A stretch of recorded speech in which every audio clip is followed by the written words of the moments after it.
ಶೆಟ್ಟಿ ಅವ್ರ ನಾಯಕರಾಗಿ ಹೊಸದಾಗಿ ಮಾಡಿದ್ದಾರೆ ಮೂವಿ ಶೂಟಿಂಗ್ಗೋಸ್ಕರ ಅಂತ ಉಡುಪಿಗೆ ಬಂದಿದ್ರು. ಸುಮಾರು 2-3 ದಿವಸ ಹಿಂದೆಯೇ ಬಂದಿದ್ದರು. ಲಾಸ್ಟ್ ಟೈಮ್ ಅವ್ರಿಗೆ ಹಾರ್ಟ್ ಅಟ್ಯಾಕ್ ಆಗಿತ್ತು ಫಸ್ಟ್ ಟೈಮ್. ಬಟ್ ಈ ಸಲ ಸೆಕೆಂಡ್ ಟೈಮ್ ಹಾರ್ಟ್ ಅಟ್ಯಾಕ್ ಆದಾಗ ಅವ್ರನ್ನ ಉಳಿಸ್ಕೊಳ್ಳಿಲ್ಲ. ಇಡೀ ಚಿತ್ರತಂಡ ಸಿಕ್ಕಾಪಟ್ಟೆ ಪ್ರಯತ್ನಪಟ್ಟು ನಿನ್ನೆ ನೈಟ್ ಆದಾಗೆಲ್ಲ ಅವ್ರನ್ನ ಇಲ್ಲಿ ಹಾಸ್ಪಿಟ್ಲಿಗೆ ಕರ್ಕೊಂಡ್ಬಂದು ಟ್ರೀಟ್ಮೆಂಟ್ ಕೊಡಿಸೋ ಪ್ರಯತ್ನ ಪಟ್ಟರು. ಬಟ್ ಆಗಲಿಲ್ಲ. ಇವಾಗ ಸಂಜೆ ಸಾಯಂಕಾಲ ಒಂದು 6 ಗಂಟೆಗೆ ತಿಳ್ಕೊಂಡಿದ್ದಾರೆ. ನಮ್ಮನ್ನೆಲ್ಲ ಅಗಲಿದ್ದಾರೆ.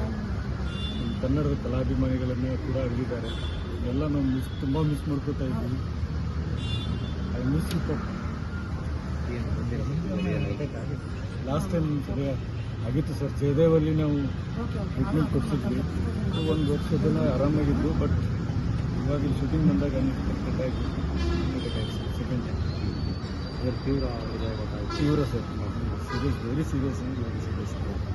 ಅವರ ಹಿನ್ನೆಲೆ ಸ್ವಲ್ಪ ಹೇಳ್ತಾರೆ ಅಂದರೆ ತುಂಬ ಡ್ರಾಮಾ. ಹೌದು ಸರ್, ತುಂಬ ಡ್ರಾಮಾ. ಸುಮಾರು ಉತ್ತರ ಕರ್ನಾಟಕದಲ್ಲಿ 30-35 ವರ್ಷದಿಂದ ಡ್ರಾಮಾ ಮಾಡ್ತಿದ್ರು. ಅವರೇ ಸ್ವಂತ ಕಂಪನಿ ಇತ್ತು. ಸುಮಾರು ಒಂದು 60ರಿಂದ 70 ಕನ್ನಡ ಸಿನಿಮಾಗಳಲ್ಲಿ ಮಾಡಿದ್ದಾರೆ. ಅದನ್ನು ಗುರುತಿಸಿ ಈಗಿನ ಸರ್ಕಾರ, ನಮ್ಮ ಕರ್ನಾಟಕ ಸರ್ಕಾರ ಅವರಿಗೆ ರಂಗಾಯಣದ ನಿರ್ದೇಶಕ, ಧಾರವಾಡದ ರಂಗಾಯಣದ ನಿರ್ದೇಶಕರನ್ನಾಗಿ ಮಾಡಿದ್ರು. ಸೊ ಎಷ್ಟು ಸಿನಿಮಾ ಮಾಡಿದ್ರು ಸರ್? ಸುಮಾರು ಒಂದು 75 ಮೂವಿ ಮಾಡಿದ್ದಾರೆ ಸರ್ ಕನ್ನಡ. ಸುಮಾರು ಒಂದು 8 ಸಿನಿಮಾಗಳು ರಿಲೀಸ್ ಆಗಬೇಕು. ಬಟ್ ಇದು ಶೈನ್ ಶೆಟ್ಟಿ ಅವ್ರದ್ದು ಹೊಸ ಮೂವಿ ಸ್ಟಾರ್ಟ್ ಮಾಡಿದ್ದು. ನನ್ನ ಫ್ಯಾಮಿಲಿ ಕಡೆಯಿಂದ ಅವರಿಗೆ ಸಾರಿ ಹೇಳಕ್ಕೆ ಇಷ್ಟಪಡ್ತೀನಿ. ಮುಂದೆ ಎಲ್ಲಿಗೆ? ಮುಂದೆ ಸರ್ ಧಾರವಾಡ ರಂಗಾಯಣಕ್ಕೆ ಹೋಗ್ಬೇಕು ಅನ್ನೋ ಪ್ಲ್ಯಾನ್ ಇದೆ. ಸೊ ನೆಕ್ಸ್ಟ್ ಅಲ್ಲಿಂದ ಮತ್ತು ನಮ್ಮ ಅವರು ಇಷ್ಟಪಡುವಂಥ ಪ್ಲೇಸ್ ಅಂದರೆ ಅವ್ರ ತೋಟ, ಕಲ್ಯಾಣ ಮಂಟಪ, ಬಿಜಾಪುರ ಜಿಲ್ಲೆ ಸಿಂದಗಿ ತಾಲೂಕರ ಚಿಕ್ಕ ಸಿಂದಗಿ ಅಂತ. ಸೊ ನಾಳೆ ನಾವು ಅಲ್ಲಿ ಅಂತ್ಯಕ್ರಿಯೆ ಮಾಡಿದ್ವಿ ಸರ್. ಧಾರವಾಡ ಹೋಗ್ತೀರಿ? ಮೊದಲು ಧಾರವಾಡ ಹೋಗ್ತೀವಿ. ನೈಟ್ ತಗೊಂಡು ಹೋಗ್ತೀವಿ. ಧಾರವಾಡ ಹೋಗಿ ರಂಗಾಯಣದಲ್ಲಿ ಇಟ್ಟು ಅಲ್ಲಿ ಎಲ್ಲ ಅವ್ರಿಗೇನು ಸರ್ಕಾರದ ವತಿಯಿಂದ ಏನು ಗೌರವ ಸಲ್ಲಿಸ್ತಾರೋ ಅದನ್ನು ಮುಗಿಸ್ಕೊಂಡು ನೆಕ್ಸ್ಟ್ ನಾವು ಸಿಂದಗಿ ಅವ್ರ ಫೇವ್ರೆಟ್ ಪ್ಲೇಸ್ ಸರ್ ಅದು. ಅವ್ರು ಯಾವಾಗಲೂ ಆ ತೋಟದಲ್ಲಿ ಇರ್ಬೇಕು ಅನ್ನೋ ಆಸೆ ಇರ್ತಿತ್ತು.